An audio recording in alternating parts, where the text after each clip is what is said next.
अगर आप दिल्ली घूमने जा रहे हैं तो कुतुब मीनार देखना आपको कतई मिस नहीं करना चाहिए। ये ऐतिहासिक इमारत इंडो इस्लामी आर्किटेक्चर का बेहतरीन नमूना है। ईंट की बनी ये दुनिया की सबसे ऊंची इमारत है। कुतुब मीनार का ये नाम कैसे पड़ा, इसके पीछे इतिहासकार कई तर्क देते हैं। कुछ इतिहासकारों का मानना है कि इसका नाम कुतुबुद्दीन ऐबक के नाम पर पड़ा, जो भारत के पहले मुस्लिम शासक थे। वहीं कुछ और इतिहासकार मानते हैं कि इसका नाम ख्वाजा कुतुबुद्दीन बख्तियार काकी के सम्मान में कुतुब मीनार पड़ा, जो बगदाद के एक संत थे जिन्हें इल्तुतमिश बहुत ज्यादा सम्मान देते थे।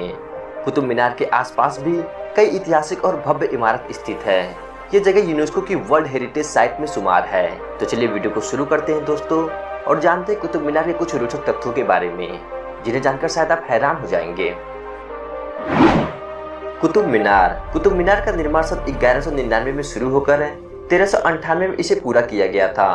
उदाहरण के तौर पर बता दें, कुतुबुद्दीन ऐबक ने 1199 में कुतुब मीनार का निर्माण शुरू करवाए थे और उनके दामाद एक उत्तराधिकारी शमसुद्दीन इल्तुतमिश ने 1368 में इसे पूरा कराए थे। क्या आप जानते हैं कि ये मीनार लाल पत्थर और मार्बल से बनी हुई है।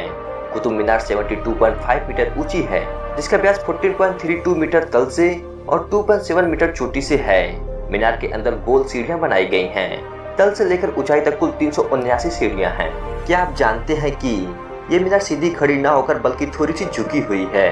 इस मीनार के झुकने का कारण इस मीनार पर बार बार की जाने वाली मरम्मत है।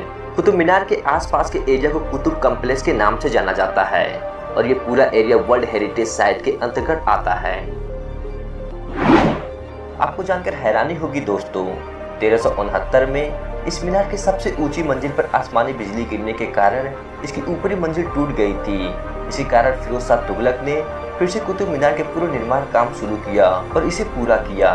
मीनार में कई अरबी और नागरी लिपि में शिलालेख हैं जो इसके इतिहास को बयां करते हैं। ऐसा माना जाता है कि कुतुब मीनार का आर्किटेक्चर तुर्की के आने से पहले भारत में ही बनाया गया था। कुतुब मीनार के परिसर में एक लोहे का खम्भा है जिसमें अब तक 2000 सालों बाद भी जंग नहीं लगा है। इस इमारत का नाम ख्वाजा कुतुबुद्दीन बख्तियार काकी के नाम पर रखा गया था। ऐसा माना जाता है कि कुतुब मीनार का प्रयोग उसके पास बनी मस्जिद के मीनार के रूप में होता था और यहाँ से अजान दी जाती थी। अगर आप कुतुब मीनार के आखिरी मंजिल तक जाना चाहते हैं तो ये मुमकिन नहीं है, क्योंकि कुतुब मीनार की छठी मंजिल से ऊपर जाना अनिवार्य नहीं है। कुव्वत उल इस्लाम मस्जिद भी कुतुब मीनार के उत्तर में ही स्थापित है, जिसे कुतुबुद्दीन ऐबक ने 1192 में बनवाए थे। भारतीय उपमहाद्वीप की ये काफी प्राचीन मस्जिद मानी जाती है, लेकिन बाद में कुछ समय बाद इल्तुतमिश 1210 और 1235 के बीच में अलाउद्दीन खिलजी ने मस्जिद का विकास किए थे।